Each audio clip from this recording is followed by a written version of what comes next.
Hey guys, as we've seen time and time again through the stories that I feature on my channel, downsizing your home can help you achieve big dreams. And today's video is no exception. We're going to meet a couple that has been living in their gorgeous modern tiny home for 3 years. And embracing this minimalist lifestyle has allowed them to live affordably in the city, just 1 mile from their small business, but also in a scenic, desirable location that feels worlds away.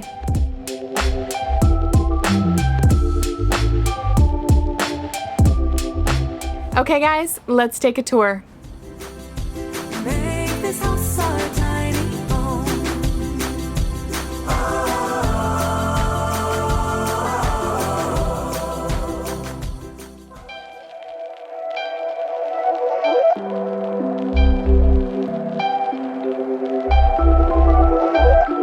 Hi, I'm John, And I'm Amy.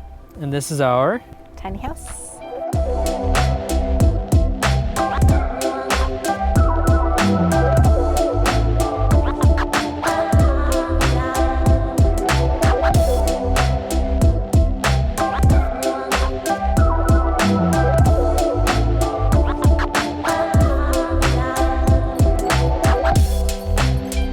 We've been living in the tiny house since April of 2017, so a little over 3 years now. I'd always wanted a tiny house. It'd been in my mind probably since 2010. We had this big house, put all of our stuff in storage, and then moved to this tiny studio apartment, not much bigger than our house. Figured out what we needed, what we didn't need during that time, and then by the time we moved to our tiny house, we had some idea of what we wanted to have around. We both were kind of minimalist to begin with, and this kind of makes that happen more quickly and more severely in a good way.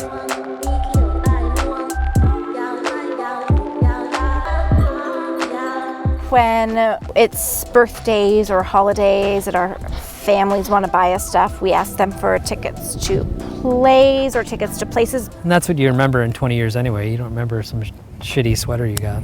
Thanks, Mom. I'm just kidding. My mom doesn't give me sweaters. We own and operate and teach at a Pilates studio in New Haven, Connecticut called Pilates Haven. We currently don't have any employees, so we're very busy. That's a good problem to have. Yeah, it's a great problem to have.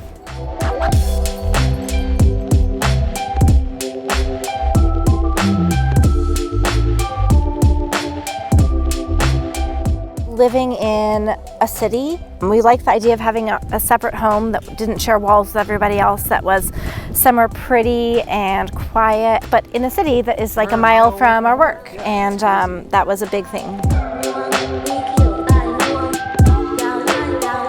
The baseline cost of our home without any upgrades was somewhere around $75,000, I I think. think it was 78.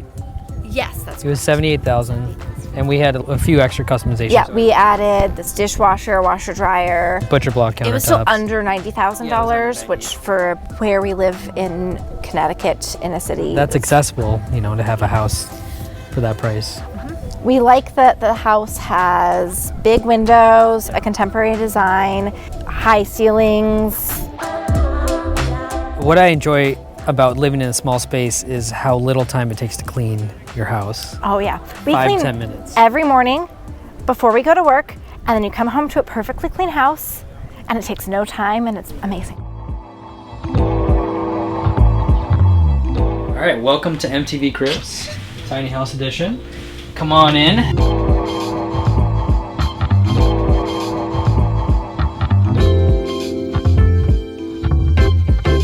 This is the bedroom, downstairs bedroom. Got a single story here. You got windows on either side. You bring the outside in. Artwork here. A lot of this is Amy's artwork.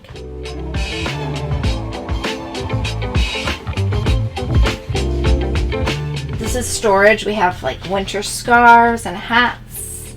And we also could have had this turned into a storage loft above, but we wanted to keep it open and bright.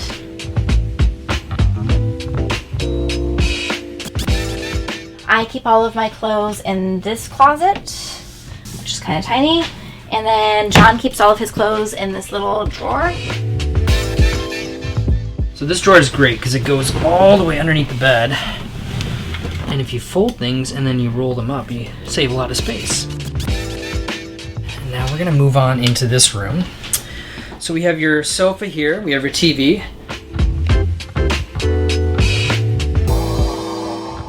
plugs are actually built into the TV behind it, which is why it takes away a lot of the cords and stuff like that. This bar is the only piece of furniture we brought in here. I built it. Just simple hairpin legs and a top, and you lacquer and laminate it. And then we have books. I organize them by theme. I have old classics on that side, newer ones on this side.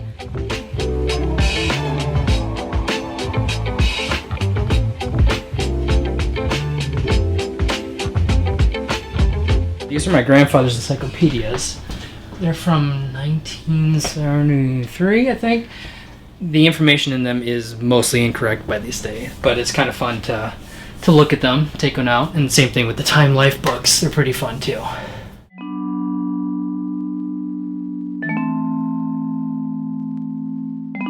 So this window is really great because if you take a look at this view, it kind of just brings it all in.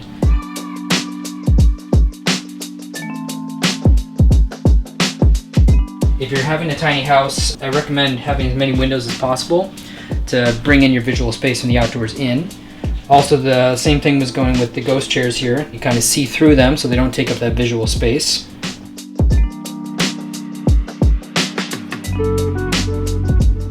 So we have a split system inverter. This does AC and heat. And then we have a backup system. I'll show you actually, it's right over here. And this does your heat, and there's an exit, what do you call it, outtake thing right there. That is propane heat. So we have double the heat in the winter when it does get pretty cold here by the river.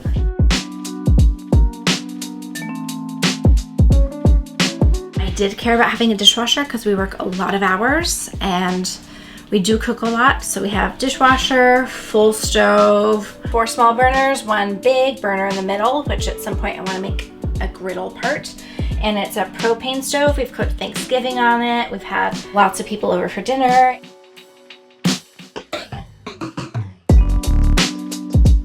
We have a big fridge and freezer. And then we have the pantry right next door to that. And then we have our bathroom.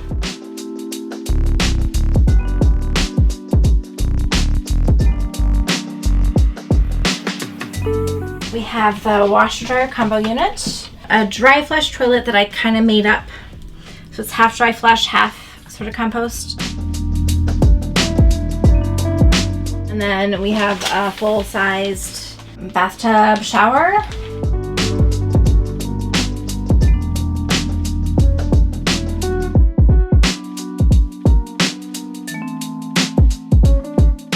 Our guest loft. We've had, my mom has stayed there.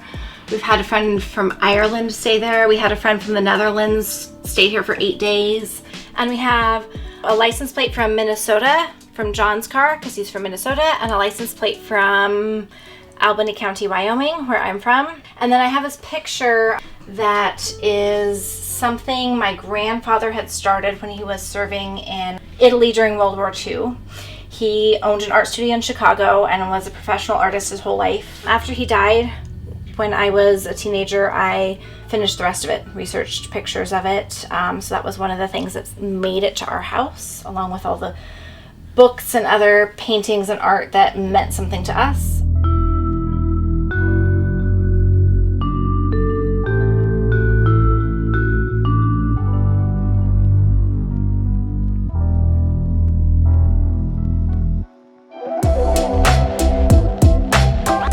Living in this house is a long-term plan for us.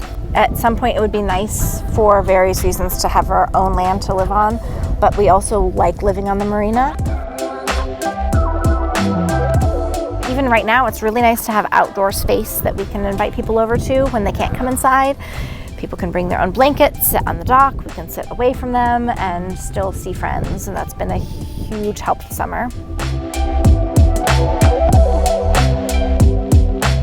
There's a lot of really interesting birds here, and we see them all the time. There's swans, we've named them. There's Gary and Donna, the swans. Gary and Donna are married. They bicker all the time. They hiss at each other. They had a baby last year. There's a specific duck named Miguel. Yeah, he has a wing problem. He has a broken wing, and he's had it ever since we lived here. I've never seen him fly. Try to catch him, bring him to the vet. He has a good life. He's eating, all the time. He's still alive 3 years later. I thought he'd be dead in the winter, but he survives really well. Yeah. You know.